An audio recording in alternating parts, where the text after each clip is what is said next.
Thank you very much for coming back after that little break. I'm Dan Firstberg, you're listening to the Money Man Report. We have a special segment right now, and Susana Baker, I had her on as a guest, and we asked her to come back because this whole idea of understanding the art world, every single person who you know who really is an investor, and all those people I was telling you about who are not scared when the markets go up and down, it's because they got all kinds of assets. You're going to hear about today a very sophisticated real estate investor, Bill Fuller, and Susana Baker, who is my art maven. She is my art maven, but I'm going to turn it right over to Susana.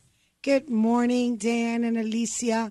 Thank you again, Money Man listeners and Arttalk listeners. I am very privileged this morning to have Bill Fuller on Arttalk. How are you? I'm great. Thank you. Thank you for having me. Oh, it's so great to have you. I know that this is a long overdue show. I've been wanting to bring you on for over a year.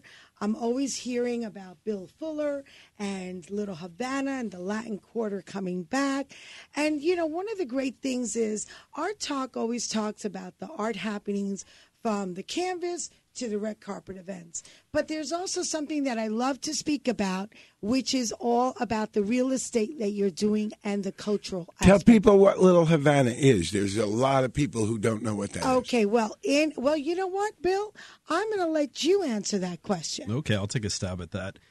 Generally speaking, like you said, there is a lot of reference to the greater Little Havana neighborhood, and nobody ever defines it geographically. But the way I like to see it is all the area east of 27th Avenue, south of the Dolphin Expressway to the river, west of the Miami River and I-95, and just about 16th Street, which digs into a little bit of the Shenandoah neighborhood and the roads north. And so it actually is a very large swath of the urban core of Miami, but it's real Miami. It's really one of the densest neighborhoods that we have just west of downtown in Brickell. Now, I would say that most international tourists outside of Miami would probably associate Little Havana with a huge carnival that happens once a year that brings over 1 million people to that stretch of east of Northwest 27th Avenue all the way down to like 4th Avenue, where there is all kinds of vendors and music, and each street takes on a stage with all these international stars of South America and the Caribbean islands. But Little Havana is more than that. And what I find really interesting is that even the Latinos that don't understand Little Havana still consider it sort of like a lowbrow. And I'm so surprised with that. And then seeing a sophisticated investor like yourself with the Barlington Group, which is it's an investment firm you found several years ago, and you'll tell me a little bit more about that. Why did the Barlington Group out of South Beach, Design District, all the areas, why did you choose Little Havana and that Latin Quarter? Well, I would say Barlington Group was founded in 2004. Myself and my partner, Martin Pinilla, we founded it because simply we wanted to be investing in a part of Miami that we already felt had a working engine. So it had a real urban base to it. It had a lot of the commercial corridors, the retail, the offices. It had several mixed-use buildings. And it actually felt a lot more like the vibe that you get on South Beach, where you have pedestrians constantly moving through the neighborhoods, and also, you know, cities that are very near and dear to our heart on an international level. So New York, Chicago, London, Sao Paulo. I mean, this is really what Little Havana offered, just on a lower income, middle income community.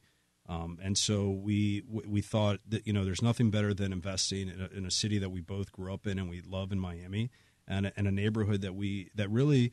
What we like to say is the deep blue ocean, because we really have been uncompeted in a space where others have been focused on, you know, Design District and Wynwood and Miami Beach. And so we this is a neighborhood that we feel. We're going to come right back to listen to Bill Fuller and Arttalk and the. So now we're back with Arttalk on the Money Man with Bill Fuller, the business developer and community developer of the Latin Quarter's Little Havana, which is in Miami. And it was very interesting because during the commercial break, Bill was discussing how It is one of the biggest tourist attractions. People that come out of our 12 million visitors that come into Miami, I've heard about 800 a day come off the double-decker buses or the private buses. And I have been witnessing Little Havana for about 4 years. When we started the Art Experience Tours in Wynwood and Design District, I was always looking at Little Havana as a possible tour that we would want to do. But we wanted to do it very differently because we saw that people would go up one block, down one block, the 15 minutes, look at Domino's Park, and that was it.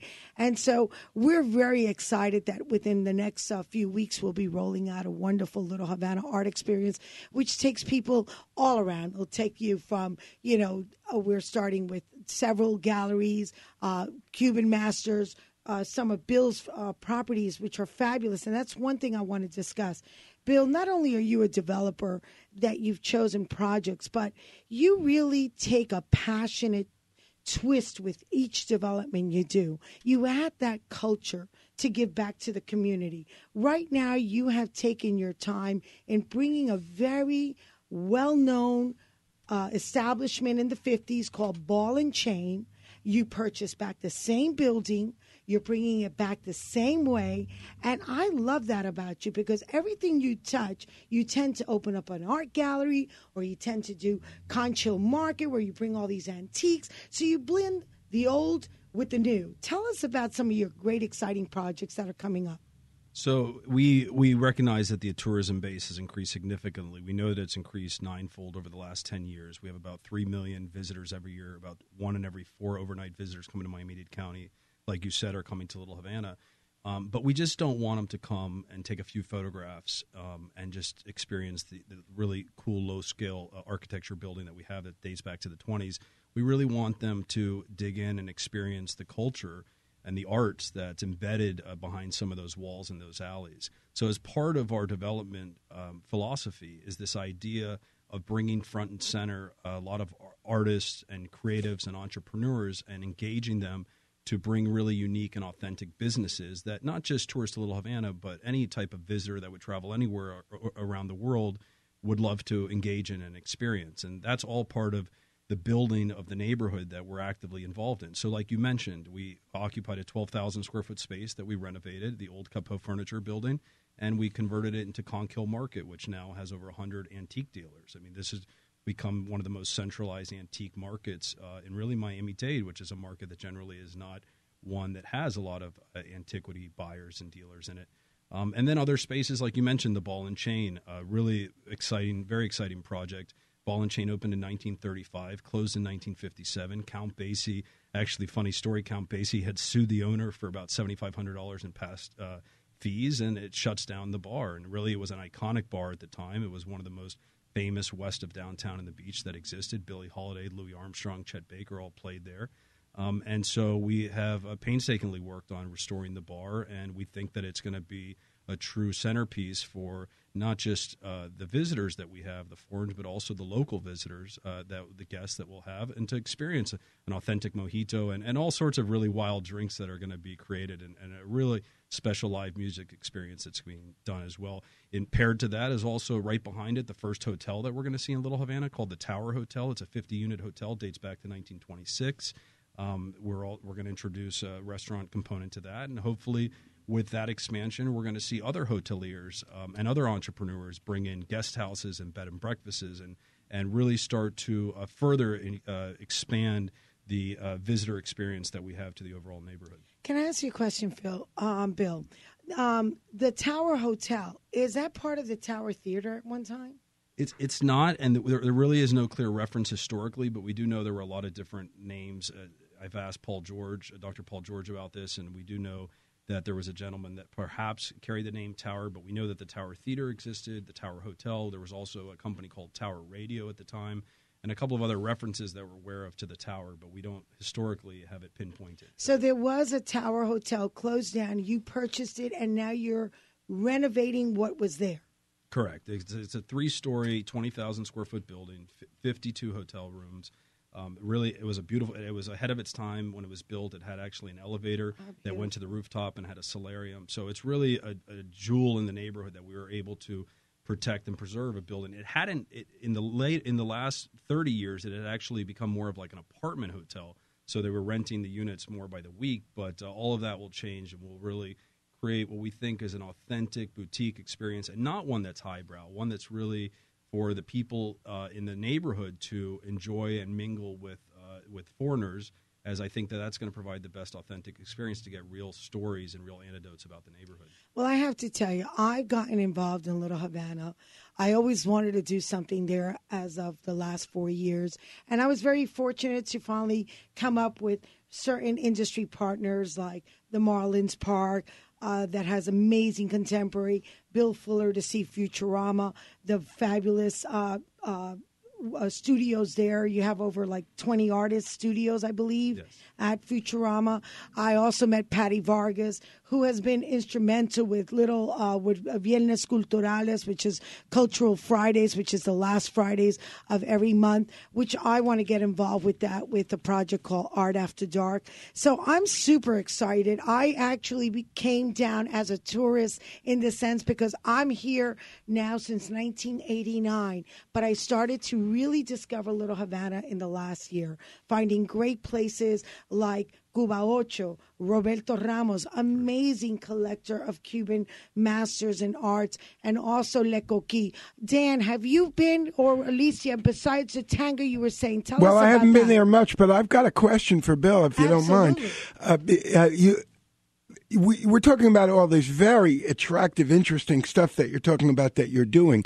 And are you doing that kind of as a hobby, dabbling as a dilettante, as you are building some high-rise building down in the office area? Or is this really a big project? How are you seeing this? I'm asking as an investor. I think the answer goes down to the core of the mission of the Barlington Group. As my partner and I often say, that we cannot believe that we actually are working and investing in something that we totally love. So every project that we're engaged in is passion driven. But at the end of it, so we believe that as long as we have fun and those that come to our concepts also have a very stimulating experience, that it will be economically beneficial. So we really don't look at the bottom line as the ultimate gauge to our success. We ultimately look to overall. It's certainly part of the component, but it's the social experience and the social benefit is also an important part of our investment strategy. So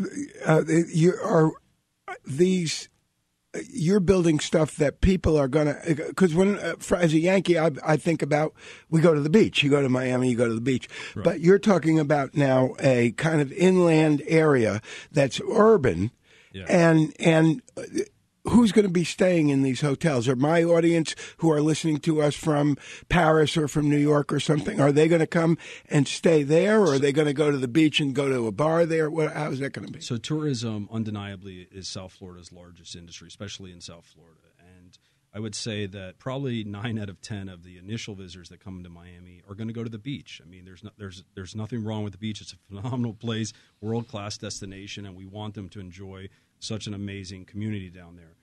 But for visitors that like to go off the beaten path a little bit and oftentimes have been to the beach 3 or 4 times prior, they look for other areas in Miami that can be a place where they can use as their base. What's unique about this part of Cayocha right now is, like Susana was saying, that we have many of these hop-on, hop-off buses that stop at 15th Avenue. So we envision a location inland, like you're saying, where a guest can come from the airport, nestle in at the Tower Hotel or any of the other bed and breakfasts that we believe will be coming, and use these hop-on, hop-off bus transportations to get to all the other locations in town, downtown, Miami Beach, Coconut Grove, Design District, Midtown, and then come back at night and enjoy what Little Havana has to offer at night, the food, the culture, the entertainment, the art, and a lot of old Miami history in the neighborhoods of Shenandoah, the roads. So, one thing I find, Dan and Bill, is that, and Alicia, I find that the traveler has become more culturally looking for an experience, especially the traveler that keeps coming back to South Florida. We find that there's many conferences, many convention shows, and you have the same type of companies, same type of travelers coming to Miami. And the beach is fabulous. But how many other things can you do outside of the beach? Once you go, the first couple of days, they're looking for something new, something fresh. And so it changes. Yeah, Susana, can you connect Bill Fuller's vision and what happened to I-95? Because our listening audience would love to hear that. How did that happen and how those businesses that he's trying to revive disappeared and came about? Well, the I-95 story, which I think it's more about Wynwood, Little Havana now is a whole nother story. And Little Havana is rich in a cultural story. As we know, Miami tends to segregate itself. So if you're Russian, you go to Sunny Isles. If you're Venezuelan, you go to Doral. If you're Colombian, you go to Weston or you go to West Kendall. If you're Puerto Rican, you go to Wynwood. If you're Cuban, you go to Little Havana, Hialeah. These are generalities, but this is true. So Little Havana, the core of the Little Havana Quarter, the Latin Quarter, is where it brings all the cultural magic of people from the Caribbean islands.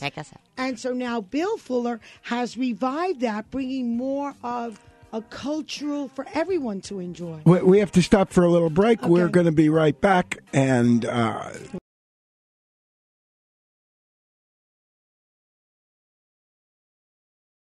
welcome back to Radio Wall Street. This is the Money Man Report. It's an opportunity to actually get inside the mind of somebody who is doing exactly what we've been talking about here all week long, which is this. When you're doing stuff because you think you're supposed to do it and because you were brought up to do it and your parents told you to do it and they tell you on television to do it, for some reason, you just don't get to it. You just don't do it enough, and you can't make yourself do it. And you don't do the diet, you don't save the money, you don't do all these things because that's not what really butters your bread. That's not what really moves your adrenaline. Bill Fuller's talking about when you could see him glaze over a little bit when I said, hey, are you really just building high rises downtown and this is your hobby? No, that's not what he's doing. What you were telling me off the air, you actually came in after I was saying this stuff, but you were saying exactly what I was saying to the stock investors. You're doing, how did you find out what was important to you? How did you figure it out? Well, what happened is originally I started investing in smaller residences in Little Havana, the houses, the old bungalows, which are really a jewel that we have in the neighborhood, the 1920s vernacular. And little by little, I started investing on larger properties and migrated out to the commercial strips, Cayocho and Flagler, and into mixed-use buildings, apartments on top of retail. And as I started to interact more with businesses, very quickly you recognize when you're dealing with small mom-and-pop businesses, you really become like a business therapist in a lot of ways. And because a lot of my experience has been with in marketing and with really understanding the intricacies of the bureaucracy at the cities and the municipalities, I was able to provide an advantage to my businesses that ultimately would lead to their businesses doing well and ultimately would be great for our business as a real estate investment. But that kind of spawned a whole inner side of creativity from my part where we would always try to push the businesses to the highest next level so that we could really take just a standard type of business and turn it into something really remarkable that visitors from outside could say, oh, wow, have you checked out that really cool restaurant, or that even if it's a tattoo shop or even if it's a tax office, whatever it would be, to really make it a special experience. So when I started to hit that stimulus, I realized, wow, my focus is going to become on attracting this unbelievable talent of entrepreneurs and creatives that we have all over South Florida that are looking for this edge to open up their small business or need that little push of encouragement to come and set up that retail storefront, especially in a neighborhood that can provide rents that are still affordable for a new business. Alicia was just saying, maybe off the air, I can't remember, but she was saying that one of her friends from Houston told her they heard there's no more deals in Miami anymore. Now, we've been doing little real estate deals here ourselves, and we've been noticing the prices going up. Are there still deals now that you're finding that you're developing that are profitable, where you're getting a decent cap rate and all of that, or is it over? I think that many times investors are looking for that amazing return right off the bat. And so you have to study projects and look at what value you can always add to that property and how you can increase those capitalization rates. And I always tell people that when in the late 90s there was a real estate recession that had overtaken the country, and South Beach was bucking that trend, and we kept on seeing year after year growth going up in those neighborhoods. And so I think that if you find neighborhoods that you believe have upward mobility and a trend going on, which I believe greatly this urban core of Miami does right now, that you could be an investor and buy a property and wait for the guy across the street to fix the property and to make improvements, and hopefully you'll catch the ride with there. But you can also go that a little extra step, invest the dollars up front, improve that neighborhood, change the tenant profile, and really continue to rebuild what is could be a great investment. And I think so. You're creating, instead of just waiting to find the deal laying there on the ground, you're actually creating the good cap rate by making creative changes that somebody else didn't think of. Yeah, ultimately, people say to me all the time, "Well, I think the prices have already been moved up too high. They're all market pricing." And I love when people say that, because ultimately, I don't mind buying all day long what I believe market pricing is, because we see right through what the market valuation is, and we say, "Listen, we know these things are happening to the neighborhood, and we ultimately believe that the 5 to 10 year space is going to be a lot more attractive than one would think right now." Alicia, we go ahead. Just quickly, I wanted to say we applaud pioneers like you with vision. I mean, it's not just an investor coming to say, "I'm going to buy this and I'm going to get this return. I'm going to flip the property before we close." Those were the days in the early 80s, 90s. Now it's come to an investor who's a pioneer. Tony Goldman for Wynwood. David. Wrap it up. I'm going to have to stop it right there. We Wrap could it up. go on all day. Everybody would like this show to continue. Skip the commercials. Forget the next show. But we're going to get the hook right away. Thank you, Susana Thank Baker, you, for Bill our Fuller. Arttalk Art Talk session. with Susana Baker, Bill an Fuller, integral Burlington part Group. of Thank the you Money so Man much. Report. Thank you so Thank much you, for Bill having me. Fuller. Thank you. We'll see you tomorrow, folks.